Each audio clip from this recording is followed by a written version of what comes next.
हिंदी का हमने जो है पार्ट 1 कर लिया था, जिसमें मैंने आपको जो है टोटल 36 क्वेश्चन के जो है आंसर की जो आंसर है आपको बता दिए थे। जो ये पेपर हो रहा है इससे पिछली जो वीडियोस थी वो हमारी थी जो हिंदी का आपका पेपर है उसके सॉल्यूशन की, ठीक है। तो हमने 36 तक कर लिया था, मतलब आपका सेक्शन ए आप कह सकते हो हमने कर लिया था, ठीक है, जहाँ पे मैंने बता दिए थे। अगर किसी ने बच्चे ने अभी तक नहीं देखा हो तो जाकर देख सकते हो। जो ये सेकंड पार्ट है ये 37 क्वेश्चन के बाद आएगा, ठीक है। 37 पार्ट पे चलते हैं हम, क्वेश्चन नंबर 37 पे। तो ये आपका आ जाता है खंड बी, ठीक है। खंड का जो है हमने करवा दिया है, नहीं देखा हो तो चैनल पर जाकर देख सकते हो, ठीक है। तो यहाँ से स्टार्ट करते हैं। निम्नलिखित प्रश्नों को ध्यानपूर्वक पढ़कर जो है सर्वाधिक उचित विकल्प का चयन कीजिए। अभिव्यक्ति और माध्यम से ये क्वेश्चन पूछा गया, अभिव्यक्ति और माध्यम से, ठीक है। तो आपने पढ़ा होगा कि नितांत निजी स्तर पर घटित घटना व तत्संबंधी बौद्धिक भावनात्मक प्रतिक्रियाओं का लेखा जोखा क्या कहलाता है। तो यहाँ पे इसका राइट आंसर आ जाएगा आपका 37 का, वो आ जाएगा क, डायरी लेखन, ठीक है। डायरी लेखन राइट आंसर होगा इसका। 38 पे आते कि संचार में कई बाधाएं भी आती है, इन बाधाओं को क्या कहा जाता है। तो इनको क्या कहा जाता है, संचार में जो भी प्रॉब्लम्स आती है उनको क्या कहा जाता है, वो कहा जाता है शोर, ठीक है। भारत का 39वां क्वेश्चन है आपका, भारत का पहला समाचार जो वाचक है वो किसे माना जाता है। तो वो माना जाता है आपका, वो हो जाएगा महर्षि नारद। इनको जो है भारत का पहला समाचार वाचक माना जाता है। क्वेश्चन नंबर 40 पे आते हैं, पत्रकारिता के विभिन्न आयाम कौन से हैं। तो आपने पढ़ा होगा पत्रकारिता के विभिन्न आयाम, तो उसमें आपने ये पढ़ा होगा ये जो संपादकीय टिप्पणी है और कार्टून कोना और फोटो पत्रकारिता, ठीक है। तो राइट आंसर क्या हो जाएगा आपका 40 का हो जाएगा आपका घ, यानी क एवं ख दोनों, राइट आंसर आपका घ निकल कर आ जाएगा। 41 पे आते तो खोज परक पत्रकारिता जो है का एक नया रूप हमारे सामने आया है, उसका क्या नाम है।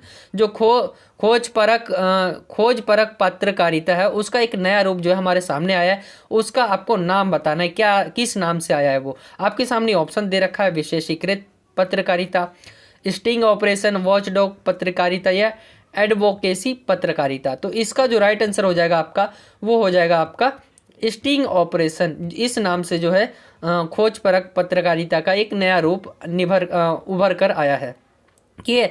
तो ये आपका वो हो जाता है अभिव्यक्ति और माध्यम खत्म। उसके बाद आते हैं खंड जो ग है आपका, सेक्शन सी कह सकते हैं आप। इसमें क्या आपके चैप्टर से जो भी काव्यांश होते हैं वो दिए रहते हैं और इसमें से आपको चुनकर लिखना होता है। जैसे कबीर दास जी ने ईश्वर को क्या माना है, ठीक है। तो 42 का जो राइट आंसर हो जाएगा। अगर आप इसे पढ़ोगे, ऊपर जो आपकी कुछ कविताएं की लाइन दे रखी है उससे आपको हिंट मिल सकता है, ठीक है। तो इसका जो राइट आंसर हो जाएगा आपका 42 का, वो हो जाएगा प्रियतम, ठीक है। कबीर दास जी ने जो है ईश्वर को प्रियतम माना है। क्वेश्चन 43 देखते हैं हम, आओ हमारे घेरे में गे का क्या अर्थ है। तो इसका अर्थ हो जाएगा आपका, वो हो जाएगा, आप एक समझ सकते हो कि आओ हमारे घेरे में, तो आप समझ सकते हो इस क्या कहना चाह रहे हो वो। इसका राइट आंसर हो जाएगा आत्मा रूपी घर, ठीक है। अगला क्वेश्चन दे रहा है, देखते हैं। क्वेश्चन नंबर 44 है आपका, जिसमें कबीर ने किस भाषा का प्रयोग किया है। तो आप सभी को पता होगा, अगर आपने पढ़ा है, कबीर ने जो है वो भाषा का यूज़ किया वो है सदुक्खड़ी भाषा, ठीक है। आगे चलते क्वेश्चन नंबर 45, प्रेमिका रूपी आत्मा को न खाना अच्छा लगता है, ठीक है। प्रेमिका रूपी आत्मा को न खाना अच्छा लगता है, न नींद आती है, इसका क्या कारण है। तो राइट आंसर आपके सामने वैसे ऑप्शन दे रखे, प्रेम की अभिव्यक्ति न होने के कारण, परमात्मा द्वारा उनकी उपेक्षा किए जाने के कारण, केवल क एव ख दोनों, ठीक है। तो 45 है ये क्वेश्चन नंबर और इसका राइट आंसर हो जाएगा आपका क, ठीक है। प्रेम की अभिव्यक्ति न होने के कारण, यानी आप जो है इसमें आप कंफ्यूज हो सकते हो, केवल क लिखे, ठीक है, ये लिखे या ये लिखे। तो कैसा बनाया है ये पेपर बनाने वाले में हमें भी नहीं पता है कि राइट आंसर तो ये है, अब हम ये लिखे कि ये लिखे, ठीक है। तो केवल का भी लिख सकते हो आप, और ठीक है, और का भी लिख सकते हो, ठीक है। तो का लिखना आप ज़्यादा बेहतर होगा। तो क्वेश्चन नंबर 46 देखते हैं, तुम बिन दुखिया देह रे में निहित अलंकार है। तो इसमें आपको अलंकार बताना है। 46 है क्वेश्चन नंबर, इसका राइट आंसर हो जाएगा अनुप्रास अलंकार, ठीक है। अगला क्वेश्चन देखते हैं, ये फिर आपके जो है अब ये चैप्टर से आपके आए हैं, ठीक है, जो स्टोरी वाला है वो कविता वाला गया आपका ऊपर और ये स्टोरी वाला है, ठीक है। तो आपसे 47 क्वेश्चन नंबर पे आते हैं, जहाँ पूछा गया है प्रस्तुत गद्यांश में वर्णन किया गया है, तो किसका वर्णन किया गया है, प्रस्तुत जो भी गद्यांश आपको ऊपर दिए गए उसमें किसका वर्णन किया गया है। तो 47 का राइट आंसर हो जाएगा, वो हो जाएगा क, ठीक है।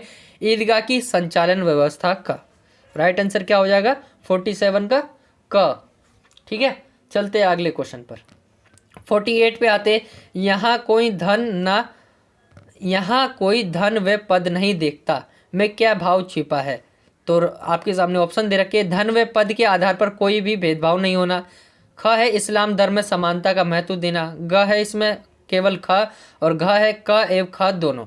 तो इसका जो राइट आंसर निकल कर आता है वो आता है 48 का आपका, वो आ जाएगा क, कि धन व पद के आधार पर कोई भेदभाव न होना, ठीक है। क्वेश्चन नंबर 48 पे आते हैं, सजदे शब्द का क्या अर्थ है, ठीक है। सजदे शब्द का क्या अर्थ है, तो ये मैंने चैप्टर में भी आपको पढ़ाया था। सजदे का अर्थ होता है, क्या होता है, आपके सामने ऑप्शन दे रखे, नमाज पढ़ना, सिर झुकाकर ईश्वर को किया गया प्रणाम, लोगों से मिलना, या केवल का। तो सजदे का अर्थ राइट आंसर हो जाएगा आपका, वो हो जाएगा नमाज पढ़ना। क्वेश्चन नंबर 50 पे आते, ईदगाह का कैसा दृश्य प्रस्तुत किया गया है। ईदगाह का कैसा दृश्य प्रस्तुत किया गया है, भाईचारे की भावना से ओतप्रोत दृश्य, एकांत आनंद व श्रद्धा से परिपूर्ण दृश्य, का खा दोनों। तो इसका राइट आंसर हो जाएगा आपका जो 50 है उसका राइट आंसर हो जाएगा आपका घ, ठीक है। अगला क्वेश्चन देखते, 51 पे आते, नमाज अदा करने की क्रिया को किसके सहारे चित्रित किया गया है। तो आपके सामने ऑप्शन दे रखे, घ्राण बिंब, श्रव्य बिंब, दृश्य बिंब या स्पर्श बिंब। तो इसका जो राइट आंसर हो जाएगा वो हो जाएगा आपका ग, ठीक है। दृश्य बिंब जो है इसका राइट आंसर हो जाएगा। अगला क्वेश्चन देखते हैं, फिर आपके ये जो चैप्टर होते हैं उनमें से पूछे गए हैं, टॉर्च बेचने वाले किस शैली में लिखा गया। तो इसका राइट आंसर हो जाएगा, टॉर्च बेचने वाला मैंने आपको पढ़ाया है चैप्टर, जिसमें मैंने आपको ये क्वेश्चन लिया था मैंने, और उसमें मैंने आपको बताया था। इसका राइट आंसर हो जाएगा व्यंग्यात्मक शैली, ठीक है। क्वेश्चन 53 देखते हैं, सिद्धेश्वरी के चेहरे पर चिंता के कारण फैली व्याग्रता का क्या कारण था। तो क्या होगा, आर्थिक विपन्नता, परिवार के सदस्य की चिंता, सिद्धेश्वरी की अवस्था, या क एव ख दोनों। तो राइट आंसर हो जाएगा आपका 53 का, वो हो जाएगा घ, ठीक है। क एव ख जो है दोनों, क्योंकि उसके जो परिवार है उसकी स्थिति खराब होती है, साथ ही जो है आर्थिक जो है समस्या होती है इनको। 54 पे चलते हैं, क्वेश्चन नंबर 54। तो फहीमन के कपड़े सीने के बाद दादी अमीना को कितने पैसे मिले थे। तो ये आपने पढ़ा होगा कि फहीमन जो था वो उसकी दादी जो थी अमीना, वो कपड़े सिलने का काम करती थी। क्वेश्चन पूछा गया जो फहीमन है उससे उनके जो है कपड़े सिले थे अमीना दादी ने, तो उनको कितने रुपए मिले थे। तो उसका राइट आंसर हो जाएगा आपका, वो हो जाएगा 8 आने पैसे, ठीक है। अगला क्वेश्चन देखते हैं, ओरे भांति कुंजन में गुंजरत भीड़ भोर, इसके माध्यम से कवि ने किस ऋतु के चमत्कारी प्रभाव का वर्णन किया है, ठीक है। तो इसका राइट आंसर हो जाएगा आपका, वो हो जाएगा आपका वसंत ऋतु।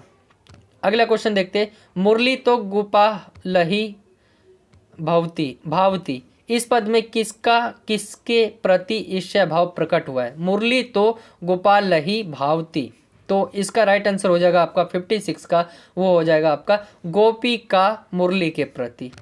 क्वेश्चन नंबर 57 देखते, अरे इन दोहुन रहा न पाई के माध्यम से कबीर किस राह पर चलने की प्रेरणा दे रहे हैं। तो द्वंद्व की राह पर, संपन्नता की राह पर, सद्भावना व सदाचार की राह पर, या कोई नहीं।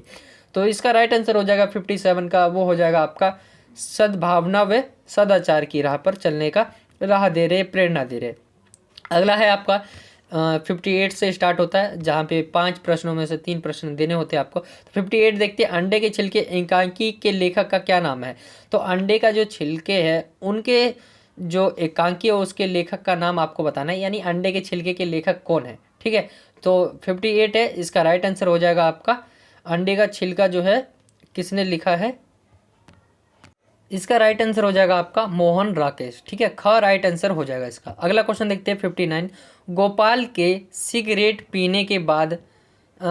पीने की बात किससे ज्ञात थी। गोपाल के सिगरेट पीने की बात किससे ज्ञात थी, भाभी राधा को, भाभी वीना को, और भाभी रीमा को या भाभी टीना को। तो किसे ज्ञात थी जो है गोपाल जो है सिगरेट पीता है, तो उसका राइट आंसर हो जाएगा आपका भाभी राधा को। ये ज्ञात था कि जो गोपाल है वो सिगरेट पीता है। अंडे के छिलके, अगला क्वेश्चन देखते हैं कि जो अंडे का छिलका चैप्टर है आपका, उसमें एकांकी का प्रत्येक जो पात्र है कैसी जिंदगी जी रहा है। ठीक है, अंडे के छिलके में एकांकी का प्रत्येक पात्र कैसी जिंदगी जी रहा है, संपन्नता भरी, एकांकीपन की, दोहरेपन की या ईर्ष्या भाव की।